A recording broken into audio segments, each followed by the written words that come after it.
نحمده ونصلي على رسوله الكريم اما بعد چمن اپنا ہے یہ اپنے چمن کے باغ باغم ہے چمن اپنا ہے یہ اپنے چمن کے باغ باغم ہے لہو دے کر اسے سینچا اس کے پاس باغم ہے صدر علی وقار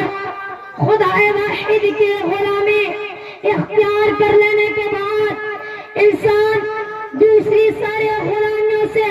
آزاد ہو جاتا ہے حضرت محمد صلی اللہ علیہ وسلم کی تشریف آوری کا ایک مقصد انسانیت کو انسانی غلامی سے نجات دلانا تھا اس لیے اسلام وطن دوستی کی تعلیم دیتا ہے اور وطن کی محبت کو ایمان کا حصہ ان الفاظ میں قرار دیتا ہے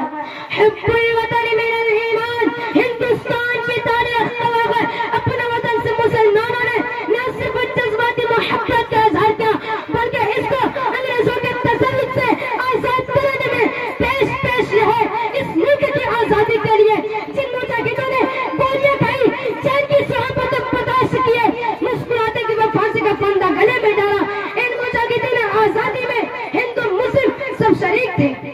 برادران اسلام ہندوستان کی آزادی میں مسلمانوں کی قربانی کا عرصہ کم و بیش 3 صدیوں تک رہا ہے سن 1780 عیسوی سے لاہور سراج الدولہ نے انگریزوں کے خلاف لڑنا شروع کر دیا تھا 1730 عیسوی میں شیخ ولی اللہ محمد دہلوی نے انگریزوں کے قائم کردہ نظام کی دھجیاں بگاڑنے کی کوشش کی 1799 عیسوی میں آزادی کے مدعو نے ٹیپو سلطان شہید نے شرائع کے پنڈم کے میدان میں جامع شہادت نوش کیا ان کی لاش کو دیکھ کر فاتح انگریز نے یہ اعلان کیا کہ آج سے ہندوستان ہمارا ہے 1830 عیسوی میں ایسٹ انڈیا کمپنی کی طرف سے حکم جاری ہوا تمام مولویوں کو تختہ دار پر چڑھا دیا جائے چنانچہ پورے ملک میں قتل و غارت گری کا سلسلہ جاری رہا 2 لاکھ مسلمان شہید ہوئے 1861 عیسوی میں امپالا اور مالٹا کے اندر بڑے سنگین مقدمے چلائے گئے ذمہ نامزد تمام مسلمانوں کو پھانسی دی گئی یہ سارے عمل کے لیے کالا پانی بھیج دیا گیا برطانوی سامراج کو 400 پاؤنڈ پھینکنے کے لیے اندرون ملک اور بیرون ملک حملے کا پورا گرام بنایا اسی ذمہ میں